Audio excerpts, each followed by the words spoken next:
Assalamualaikum warahmatullahi wabarakatuh. Perkenalkan, nama saya Fajar Maulana, NIM 1172020074, PAI kelas 7 semester 7 kelas B.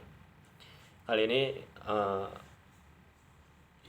saya ingin menjawab pertanyaan yang telah untuk video ini dibuat untuk melaksanakan tugas akhir UAS, ujian akhir semester atau PAS. Soal yang pertama yakni jelaskan bagaimana implementasi pendidikan Islam di tempat Anda bekerja. Implementasi pendidikan Islam, implementasi sendiri memiliki arti penerapan atau bagaimana kita menerapkan pendidikan Islam yang ada di lingkungan sekitar. Nah, ilmu pendidikan Islam sendiri terdiri dari 3 kata. Yang pertama, ilmu artinya adalah pengetahuan mencari sesuatu dan kita tahu apa itu. Yang kedua ada pendidikan Islam. Pendidikan Islam itu mempengaruhi jasmani dan rohani. Yang jelas rohani Islam. Nah, lalu bagaimana nih pengertian ilmu pendidikan Islam? Ilmu pendidikan Islam adalah ilmu pendidikan yang berdasarkan Al-Quran, hadis, dan akal,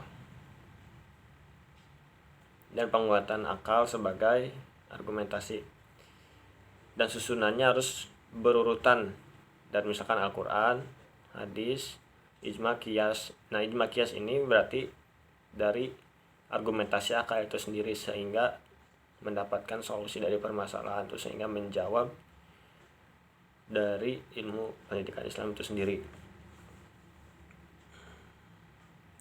Lalu bagaimana implementasi pendidikan Islam lingkungan sekitar?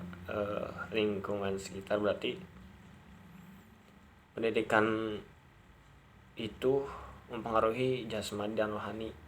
Bagaimana keduanya agar sesuai dengan syariat agama Islam. Lalu implementasinya dengan cara mengamalkan akhlak terpuji, mencontohkan akhlak terpuji kepada orang-orang sekitar. Semisalkan dengan bersopan santun di hadapan orang lain. Semisalkan dengan menutup aurat ketika di luar dan lain-lain. Karena kenapa? Dalam Al-Quran Allah berfirman, innama bu'itsu liutammima makarimal akhlak. Jadi sesungguhnya aku diutus kaum ini untuk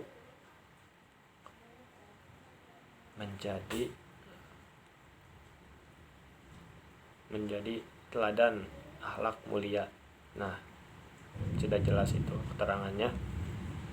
Lanjut nomor 2, jelaskan bagaimana formulasi integrasi antara ilmu agama dengan ilmu umum berdasarkan program basic learning. Integrasi itu apa? Menyatukan kedua ilmu menjadi keseluruhan, menjadi satu kesatuan dan saling menguatkan satu sama lain. Lalu bagaimana nih integrasi antara ilmu pengetahuan ilmu agama dengan ilmu umum berdasarkan program basic learning. Program basic learning sendiri memiliki 3 langkah. Yang pertama tentang pembelajaran, yang langkah yang kedua tentang menyelesaikan masalah, yang ketiga menyelesaikan masalah dengan argumentasi atau dengan pengetahuan yang telah didapat. Nah, ilmu umum diintegrasikan dengan ilmu agama. Contohnya banyak dalam hal ini diintegrasikan dengan ilmu umum dengan ilmu agama. Misalkan Allah itu menciptakan muka bumi ini, menciptakan manusia sebagai khalifah di muka bumi.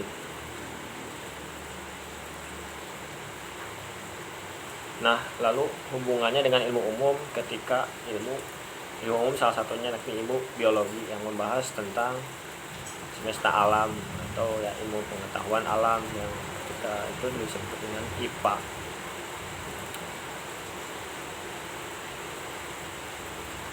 Jadi Nabi Adam diutus ke muka bumi ini untuk menjadi khalifah fil ardi,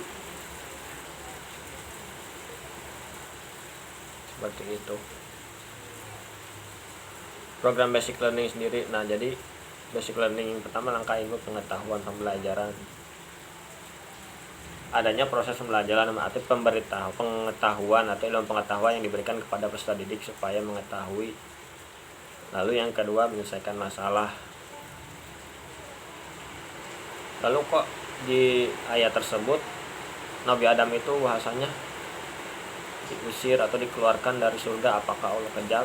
Nah, ada tafsirnya, ternyata itu adalah pengutusan sengaja. Kenapa Allah mengusir Nabi Adam, bukan mengusir, bahasanya mengutus Nabi Adam dari surga ke muka bumi ini, karena di surga itu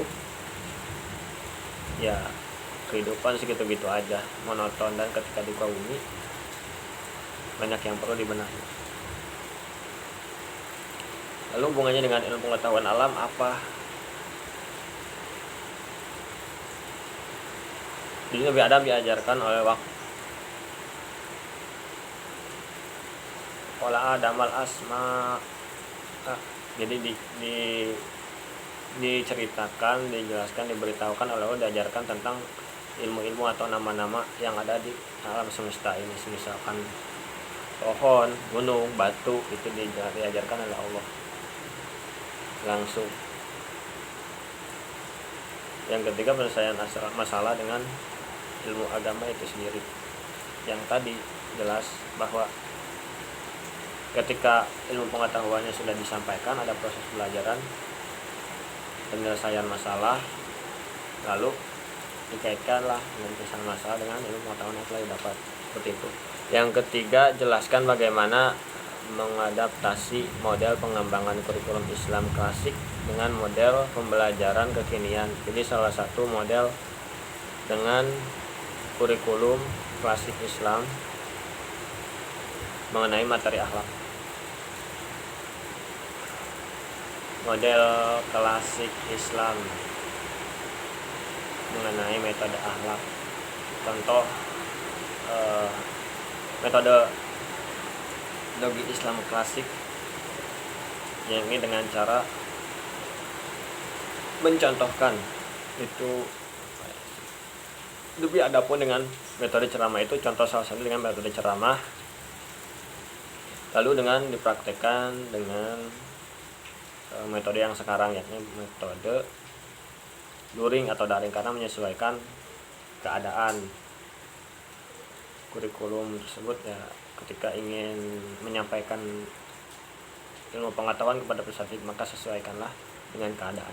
Nah, keadaan sekarang yakni ilmu ceramah atau metode ceramah dengan metode luring atau daring sendiri. Daring sendiri itu berbasis internet dalam jaringan, misalkan di dalam aplikasi Google Classroom. Itu adalah bentuk daring. Kalau bentuk luring sendiri adalah misalkan seperti video call dalam aplikasi Zoom meeting, itu dalam bentuk luring. Nah, lalu mengenai pembelajaran akhlak, bagaimana menjelaskan tentang akhlak dengan materi akhlak. Nah, di sini berarti dengan metode ceramah dan luring ini disatukan ketika dosen atau seorang guru ingin menyampaikan pengetahuannya bisa melalui rekaman video, lalu diupload melalui aplikasi Google Classroom, dilihat oleh para peserta didik, lalu dipahami dan diberi pertanyaan atau di tes sedikit. Mengenai misalkan akhlak tercela, kita itu tidak boleh marah-marah, kita itu tidak boleh sombong, karena sombong adalah selendang Allah. Barang siapa yang sombong, manusia yang sombong, berarti dia telah mengambil selendangku, insya Allah. Berarti Allah marahkan pada orang-orang yang suka sombong, menyombongkan diri. Nah, dijelaskan melalui video pengajaran video yang video banyak lah dengan aplikasi-aplikasi yang ada pada zaman sekarang atau ada di internet banyak. Nah itu bisa disesuaikan dengan metode ceramah tadi. Jadi ayat Al-Qur'annya sesama manusia itu kita harus saling, atau dalilnya lah, bukan dalil Al-Qur'an, kita itu berarti harus saling bermanfaat kepada manusia lain. Khairukum khairun nas anfa'um linnas. Jadi sebaik-baiknya manusia adalah orang yang bermanfaat bagi manusia. Nah itu termasuk contoh dari akhlak. Oke lanjut, nomor 4, rumuskan tujuan pendidikan Islam dalam memahami konsep jihad. Tujuan memformulasikan tujuan pendidikan Islam sendiri adalah menjadi insan kamil, artinya menjadi manusia yang sempurna.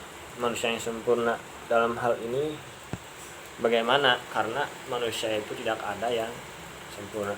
Jadi diusahakan atau proses menuju manusia yang memiliki akhlak karimah, memiliki akal yang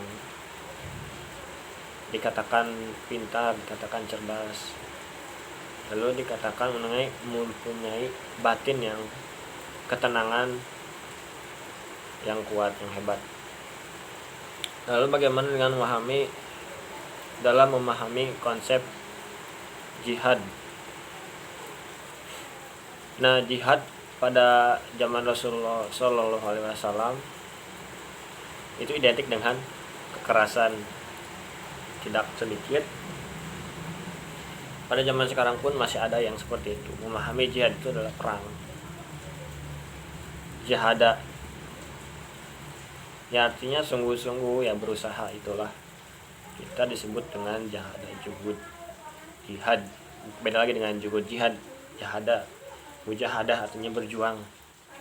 Nah bagaimana dengan memahami jihad? Dengan tujuan pendidikan itu sendiri menjadi insan yang kamil. Insan yang kamil itu tidak hanya ya misalkan kalau pemahaman orang ketika zaman Rasulullah berarti peperangan. Berarti sekarang untuk menuju insan yang kamil sempurna ya banyak cara. Kita misalkan jihad dari kebodohan. Kita tuh ingin menuju pintar, maka kita harus belajar. Nah belajar ini termasuk jihad melawan kebodohan. Misalkan kita ingin kaya, kemudian kita bekerja, nah maka bekerja ini adalah jihad untuk menuju kaya. Tujuan akhir kaya atau tidak itu urusan Allah dan hasil dari usaha kita sendiri.